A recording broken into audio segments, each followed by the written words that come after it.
राधे कृष्ण। चतुर्थ सर्ग। रामचंद्र जी के जन्म लेने का कारण।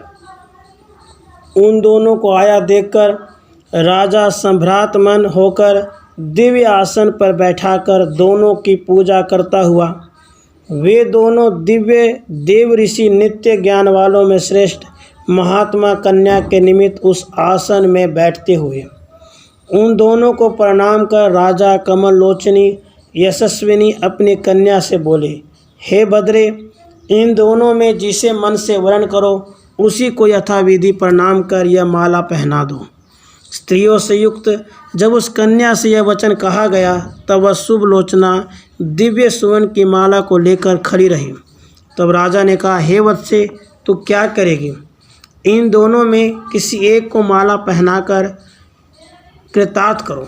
तब वह पिता से बोली, इन दोनों का तो वानर का मुख है, मुझे तो मुनिश्रेष्ठ नारद और पर्वत दिखते ही नहीं, परंतु इन दोनों के बीच में एक 16 वर्ष का युवा संपूर्ण गहनों से युक्त अलसी के फूल के समान दीर्घ बाहु विशाल नेत्र ऊंचा श्रेष्ठ उरस्थल सुवर्ण के समान तेज वाले 2 वस्त्रों से शोभित विभक्त त्रिवली से युक्त नाभि प्रकट कृष उदर वाला सुवर्ण के गहनों से युक्त सुंदर नख कमल के हाथ कमल फूल कमल मुख कमल लोचन कमल केसे चरण कमल हृदय पदनाम लक्ष्मी से युक्त चमेली के कली के समान दंत पंक्ति से शोभित मुझे देखकर हास्य कर दक्षिण हाथ फैलाई है, इसी को मैं सुंदर सिर आदि से युक्त देखती हूँ। यह कहने पर नारद मुनि संदेह को प्राप्त हो बोले, हे कन्या, यथार्थ कह उसकी कितनी भुजा है? तब कन्या विस्मय को प्राप्त हो बोली, 2 भुजा देखती हूँ। तब पर्वत बोले, हे शुभे, उसके वक्षस्थल में क्या है जो यह पुरुष धारण कर रहा है, सो बता। तब कन्या ने कहा, वह पुरुष बहुत सुंदर माला धारण किए हुए हैं और हाथ में धनुष बाण धारण किए हुए हैं। जब यह कहा तो वे दोनों मुनि श्रेष्ठ मन विचारने लगे, यह किसी की माया है, यह मायावी स्वयं अवश्य ही श्री कृष्ण है, वही आ गए हैं, नहीं तो इस प्रकार का हमारा मुख किस प्रकार का हो सकता है कि गोलांगुल का मुख हो गया। यह नारद जी चिंता करने लगे। पर्वत कहने लगे, हमारा वानर का मुख किस प्रकार हो गया? इस प्रकार बड़ी चिंता हुई। तब राजा प्रणाम कर नारद और पर्वत से बोले, यह तुम्हारी बुद्धि में मोह किस प्रकार हुआ है? यदि कन्या के स्वीकार की इच्छा है तो आप स्वस्थ होकर स्थित पूजिए। यह सुनकर वे दोनों मुनिश्रेष्ठ राजा से कहने लगे, राजन, तुमने ही मोह किया है और हम भी किसी प्रकार से मोह नहीं करते हैं। यह कन्या हम दोनों में किसी एक को वर्ण कर ले। तब वह कन्या फिर देवता को प्रणाम करके साप के डर से पिता से नियुक्त की गई। सावधान हो उन दोनों के बीच में माला लेकर स्थित हुई और पूर्ववत उस पुरुष को देखकर वह माला उसी को पहना दी। फिर उस कन्या को मनुष्यों ने नहीं देखा। तब यह क्या हुआ, इस प्रकार का शब्द होने लगा। उसको लेकर पुरुषोत्तम विष्णु भगवान अपने स्थान को चले गए। पहले भगवान के निमित्त बड़ा तप करके यह श्रेष्ठ स्त्री उत्पन्न हुई थी और नारायण को प्राप्त हुई, और वह मुनि श्रेष्ठ परस्पर तुमको धिक्कार है, इस प्रकार कहकर दुखी हुए और वासुदेव के स्थान को गए। उन दोनों को आया देखकर भगवान ने श्रीमती से कहा, दोनों मुनि श्रेष्ठ आते हैं, तू अपनी आत्मा को छिपा ले। यह कहने पर वह देवी हंसकर रूप छिपाती भई। तब नारद जी प्रणाम कर दामोदर हरि से कहने लगे, हे भगवान, आपने मेरा और पर्वत का यह क्या रूप कर दिया? हे गोविंद, निश्चय ही आपने उस कन्या का हरण किया है। यह सुनकर पुरुषोत्तम अपने हाथ दोनों कानों पर धरकर बोले, हे भगवान, आपने क्या कहा है? यह कामवाद का भाव नहीं है। हे मुने, यह आपकी मुनिवृत्ति है क्या? यह वचन सुन नारद जी भगवान वासुदेव से कर्णमूल में बोले, मेरे गोलांगुल मुख कर दिया। यह वचन सुन महाबुद्धिमान नारायण कर्णमूल में कहने लगे, मैंने तुम्हारे गोलांगुल मुख कर दिया था, और हे विप्र, इसी प्रकार पर्वत का वानर का मुख कर दिया था। जैसे तुमने एकांत में प्रार्थना की थी, इसी प्रकार इन्होंने प्रार्थना की थी। हे मुने, दोनों की भक्ति में तत्पर होने के कारण मैंने ऐसा किया था। मैंने स्वेच्छा से नहीं किया, आपकी प्रीति के निमित्त ही ऐसा किया है।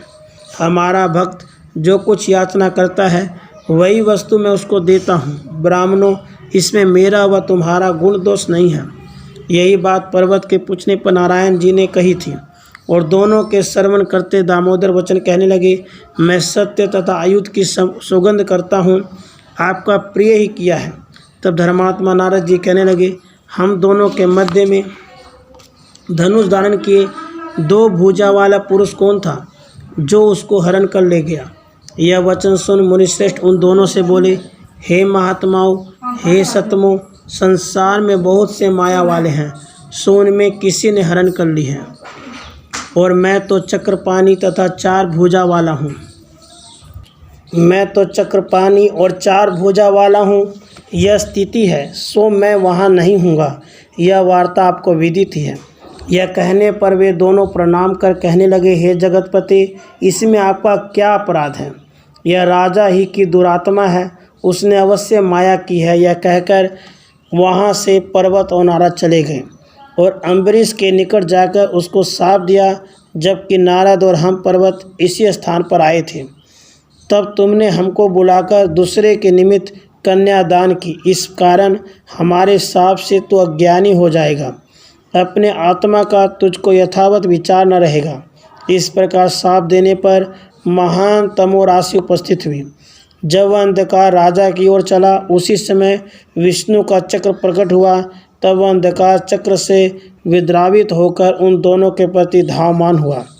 तब सब अंग से व्याकुल हो वे महामुनि धावमान हुए पीछे चक्र तथा तमोराशि को देखकर बोले, आहा, कन्या की यह सिद्धि हमको प्राप्त हुई।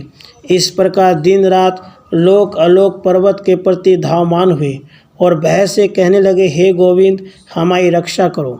इस प्रकार जगतपति नारायण विष्णु के पास जाकर, हे जगतपति, हे वासुदेव, हे हर्षिकेश, हे पद्मनाभ, जनार्दन, पुंडरीकाक्ष, नाथ, पुरुषोत्तम, आप हमारी रक्षा करो। नारद और पर्वत मुनि इस प्रकार वासुदेव से कहने लगे। तब अचिंत्य नारायण श्रीमान भक्तवत्सल भक्तों के ऊपर अनुग्रह की इच्छा से चक्र को निवारण कर बोले, जैसे तुम मेरे भक्त हो, उसी प्रकार वह राजा मेरा भक्त है। इन दोनों का तथा राजा का भी हित मुझको करना है। तब भगवान ने उनको बुलाकर वाणी से प्रश्न करते हुए कहा, आप दोनों हमारे वचन सुनिए। हे मुनिश्रेष्ठों, भक्त रक्षा के निमित्त जो कुछ कहा है वह क्षमा करिए। यह चक्र का अपराध है, साधु क्षमाशील होते हैं, सो आप क्षमा कीजिए। तब वे दोनों मुनि उसकी माया को जानकर क्रोध कर विष्णु को शाप देते हुए बोले, हे विष्णु, जो कि आपने छल से श्रीमती का हरण किया है, हे जनार्दन, जिस मूर्ति से आप उत्पन्न हुए हो, उसी मूर्ति में अम्बरीश के कुल में राजा दशरथ के यहाँ तुम पुत्र रूप से जन्म लो, और यह श्रीमती धरणी की पुत्री होंगी और विदेह इसका पालन करेगा। कोई राक्षसों में नीच वहाँ तुम्हारी भार्या को हरण करेगा, जिस प्रकार तुमने राक्षस धर्म से श्रीमती का हरण किया है, इसी प्रकार छल से राक्षस तुम्हारी भार्या को हरण करेगा। जिस प्रकार हम दोनों को श्रीमती कारण महादुख प्राप्त हुआ है, इसी प्रकार तुम भी वन में हाहाकार करते फिरोगे। उन ब्राह्मणों के ऐसा कहने पर जनार्दन कहने लगे, अम्बरीश के वंश में अवश्य ही श्रीमान अधिक धर्मात्मा दशरथ राजा होंगे। उनके यहाँ बड़ा पुत्र राम नाम वाला मैं रहूँगा। यह भरत जी मेरे दक्षिण भुजा होंगे, शत्रुघ्न बाईं भुजा और शेष लक्ष्मण जी होंगे, और ऋषि का शाप भी अन्यथा नहीं होगा। जिस प्रकार ऋषि के शाप रूपी तमो राशि से मैं राम नाम रखा हूँगा, तब तुम मेरे पास आओगे, इस समय नृप के बिना जाओ। इस प्रकार मुनिश्रेष्ठ से त्यक्त हो विस्मित हो माधव बोले, और उनके यह कहते ही तत्काल अंधकार का नाश हो गया, और भक्तों की रक्षा करने वाले प्रभु ने अपने निमित्त उसको संचित किया और निवारण किया। नारायण का चक्र यथापूर्व स्थित हुआ, और भय से मुक्त वे ऋषि जनार्दन को प्रणाम कर शोक से संतप्त हो चले और परस्पर कहने लगे, आज से लेकर जन्म पर्यंत हम कन्या को स्वीकार नहीं करेंगे। दोनों ऋषियों ने इस प्रकार की प्रतिज्ञा की और मौन ध्यान में तत्पर होकर यथापूर्वक स्थित हो गए। राजा अम्बरीश यथायोग्य पृथ्वी का पान कर वृत्य भारतीयों के संबंधियों के सहित विष्णु लोक को गए। अम्बरीश और दोनों मुनियों के सम्मान के निमित्त वह दशरथ के पुत्र रामचंद्र होकर तम से आच्छादित हुई। कभी कार्यवश से उनको अपनी स्मृति हो जाती थी। वह महाबाहु पूर्ण अर्थ होकर भी अपूर्ण अर्थ के समान दिखते थे। भक्तों के अनुग्रह के अर्थ ही स्वामियों की ऐसी गति होती है। वह महेश की माया के आश्रित हो मानुषी शरीर के प्राप्त हुए, इस कारण दोष जानने वाले महात्माओं को माया का करना उचित नहीं है।